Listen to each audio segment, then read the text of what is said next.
तो जैसे कि आप देख सकते हैं, फर्स्ट अगर हम देखें हमारा जो आज का एक एक आर्टिकल निकला था जगन्नाथ टेम्पल से रिलेटेड। और जैसा कि हमें पता है कि जगन्नाथ यात्रा जो है वो जुलाई के मंथ में स्टार्ट होती है 15 से। तो जो उसके रिचुअल्स हैं वो और भी पहले से स्टार्ट हो जाते हैं। तो स्नान पूर्णिमा का रिचुअल जो है वो यहाँ पे सेलिब्रेट किया गया।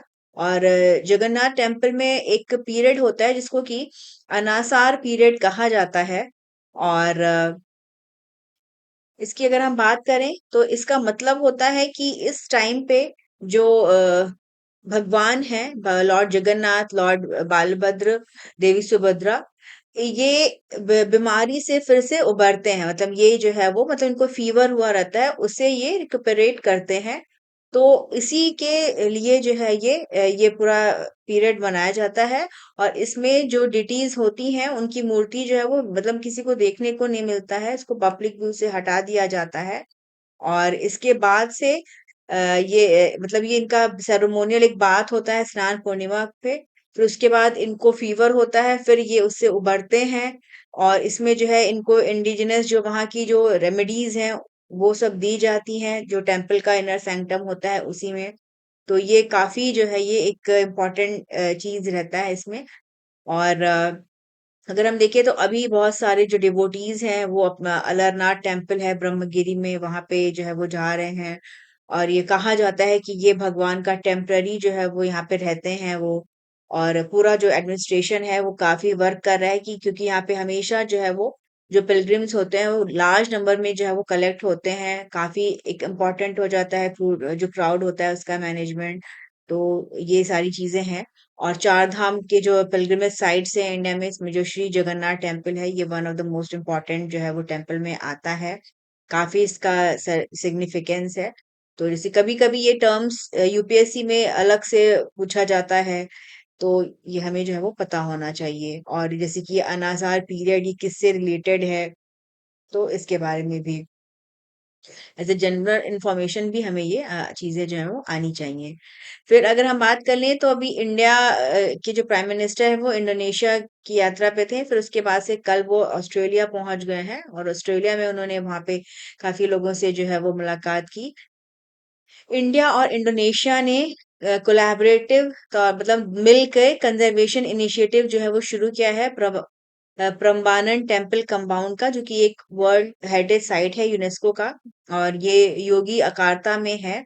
और ये एक लंबा चलने वाला प्रोजेक्ट है। इसमें जो भी टेम्पल्स हैं, जो यहाँ पे श्राइन्स हैं, उनका रिस्टोरेशन का काम किया जाएगा। और ये जो कॉम्प्लेक्स है काफी बड़ा कॉम्प्लेक्स है, यहाँ पे छोटे छोटे कई सारे मंदिर हैं जिसमें कि 224 सब्सिडरीज हैं यहाँ पे। और इसमें अभी तक सिर्फ 6 के रिस्टोरेशन का काम जो है वो किया गया है, बाकी जो है वो ऐसी कंडीशन में है।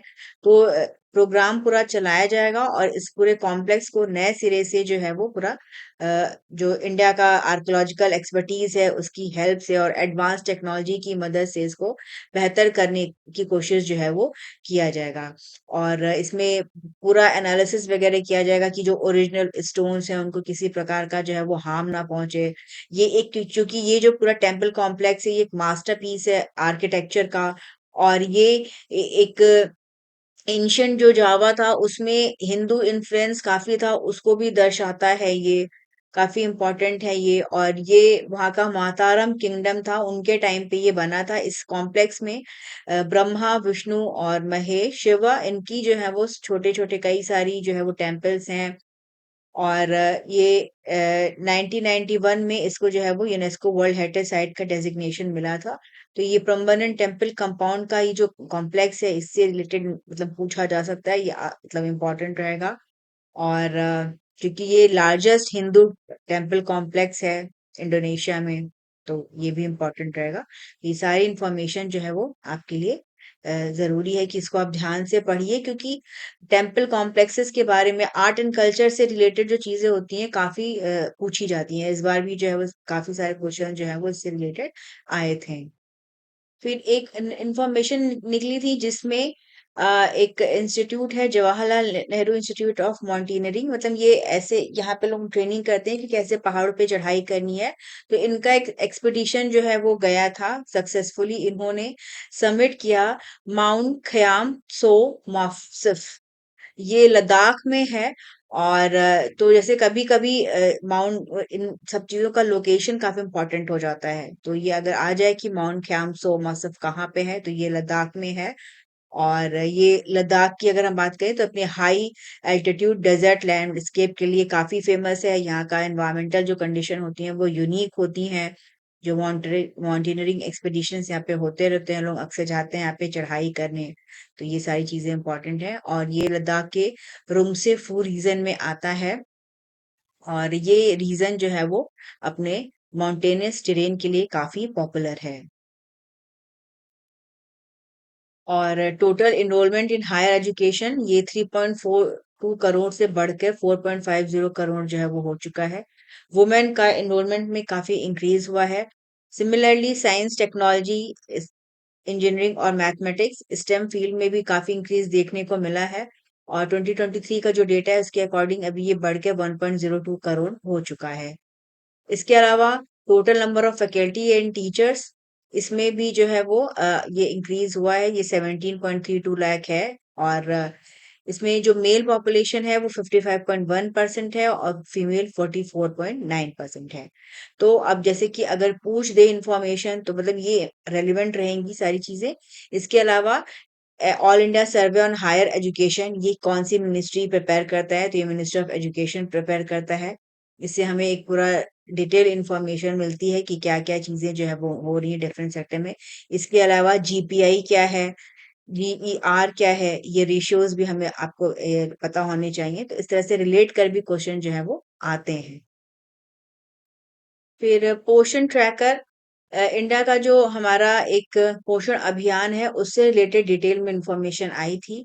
पोषण अभियान ये इंडिया का फ्लैगशिप नेशनल न्यूट्रिशन मिशन है, जो कि लॉन्च हुआ था 8 मार्च 2018 को। इसका एम है न्यूट्रिशन जो है वो प्रभाव को इम्प्रूव करना, और टेक्नोलॉजी का यूज करके कम्युनिटी मोबिलाइजेशन को बढ़ा के जो बच्चे हैं, जो महिलाएं हैं, उनमें जो कंडीशन है उसको और बेहतर करना। और ये जो मिशन है ये कंसोलिडेट हुआ है अंडर मिशन 2.0, मिशन सक्षम आंगनवाड़ी पोषण 2.0। और इसमें पोषण अभियान, anganwadi service, service for adolescent girls सबको जो है वो मर्ज किया गया है। पोषण ट्रैकर ये लॉन्च हुआ था 2021 में, और इसको लॉन्च किया ministry of women and child development ने। साथ ही साथ नेशनल ई गवर्नेंस डिवीजन उनका है। और इसके ये एक बैकबोन, एक डिजिटल बैकबोन बनाने का काम करता है पोषण अभियान का। और ये एक मोबाइल बेस्ड गवर्नेंस एप्लीकेशन है जिसमें मॉनिटरिंग किया जाता है कि कैसा न्यूट्रिशन है, क्या जो है वो सर्विस डिलीवरी है आंगनवाड़ी सेंटर्स की। और इसमें एक ये पूरा एक डिजिटल प्लेटफॉर्म प्रिपेयर करने का काम करता है। तो इसके लिए जो आंगनवाड़ी के जो कार्यकर्ता हैं, जो वर्कर्स हैं, उनको स्मार्टफोन और इंटरनेट कनेक्टिविटी का यूज करना होता है। ये डेटा को एंट्री करती हैं पूरा जो भी है। इससे जो है वो एक तरह से ट्रांसपेरेंसी भी जो है वो इंक्रीज होती है।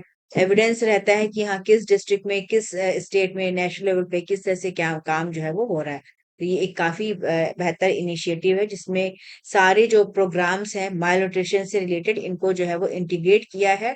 और इससे ये हेल्प है कि ये हेल्थ को कैसे जो है वो प्रमोट आगे करते हैं।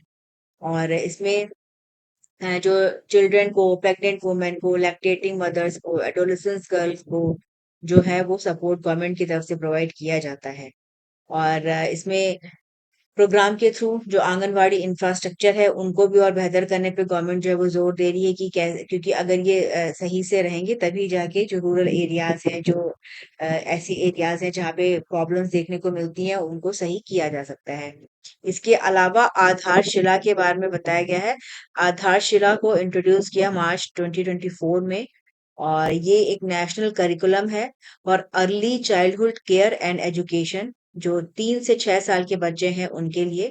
और इसको आंगनवाड़ी सेंटर में ही इम्प्लीमेंट किया जाता है। ये प्रमोट करता है कि कैसे बच्चे खेल खेल में ही जो है वो पढ़ाई करें, और उसमें उनको जो बहुत सारे मीडियम्स का यूज किया जाता है, जैसे कि टॉयज के थ्रू, आर्ट के थ्रू, म्यूजिक के थ्रू, बच्चों को स्टोरी टेलिंग, कहानियां बता के उनका जो एक बेहतर तरीके का कॉग्निटिव डेवलपमेंट करने का कोशिश किया जाता है। साथ ही साथ कैसे उनको सोशली, इमोशनली और फिजिकली जो है वो और बेहतर किया जा सके, इस पे पूरा वर्क हो रहा है। और अगर हम पोषण ट्रैकर का रिकॉर्ड की बात करें तो एज ऑफ मई 2026 ये पूरे जितने भी स्टेट्स हैं और यूटीज हैं वहां पे ये चल रहा है, पूरा ट्रैक करने का काम कर रहा है। और इसमें अभी 8.93 करोड़ बेनिफिशरीज जो हैं वो इसमें रजिस्टर्ड हैं। और minister of women and child development ये इम्प्लीमेंट करता है सप्लीमेंट्री न्यूट्रिशन प्रोग्राम, जो कि इंटीग्रेटेड चाइल्ड डेवलपमेंट सर्विस के अंतर्गत आता है। तो ये भी जो है वो इसमें इंक्लूडेड है। और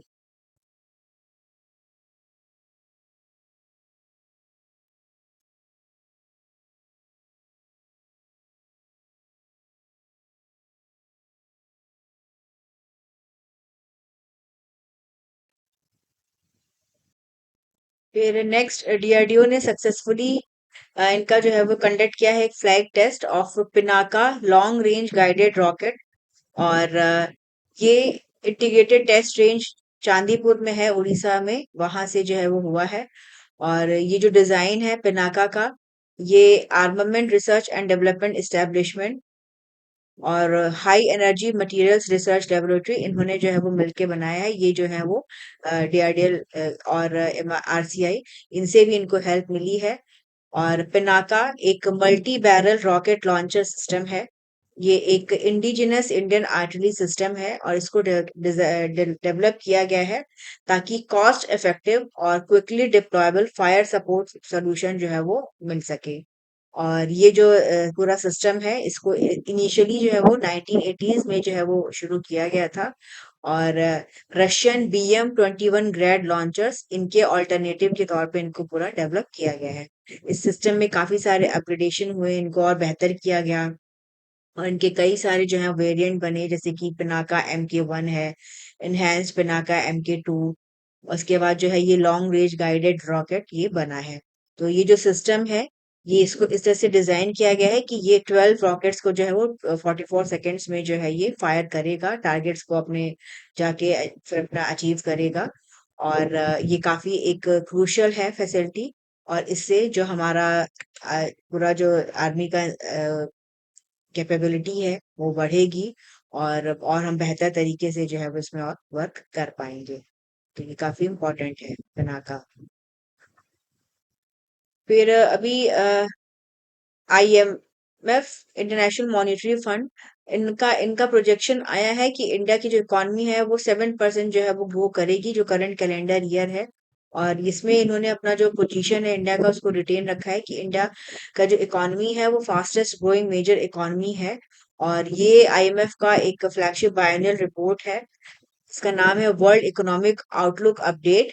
और इसमें फोरकास्ट किया गया है कि इंडिया का जो जीडीपी ग्रोथ है ये मॉडरेट रहेगा, 6.4% जो कैलेंडर ईयर है। तो ये दर्शाता है कि इंडियन इकोनॉमी का जो परफॉर्मेंस है वो बेहतर हो रहा है। और रोबस्ट जो है वो मोमेंटम देखने को मिल रहा है, प्राइवेट कंजम्पशन बढ़ रहा है, सस्टेन एक्टिविटीज बढ़ रही हैं, सर्विस सेक्टर में ग्रोथ देखने को मिल रहा है।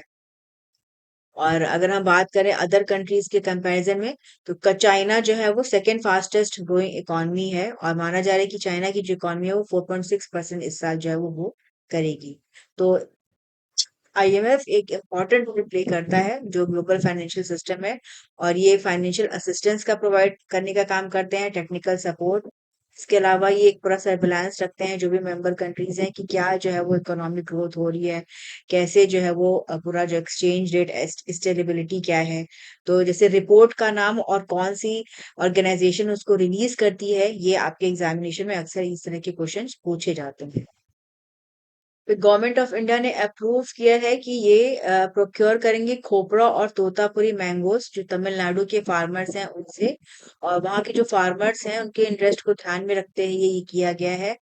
और टोटल गवर्नमेंट जो है वो 87,226 मीट्रिक टन का जो खोपरा है इसको प्रोक्योर करेगा। साथ ही साथ जो है वो इसमें और इसमें ये 87,000 मीट्रिक टन का माइलिंग खोपरा और 26 मीट्रिक टन का बॉल खोपरा को प्रोक्योर करेंगे। खोपरा जो है वो नारियल होता है, सूखा नारियल।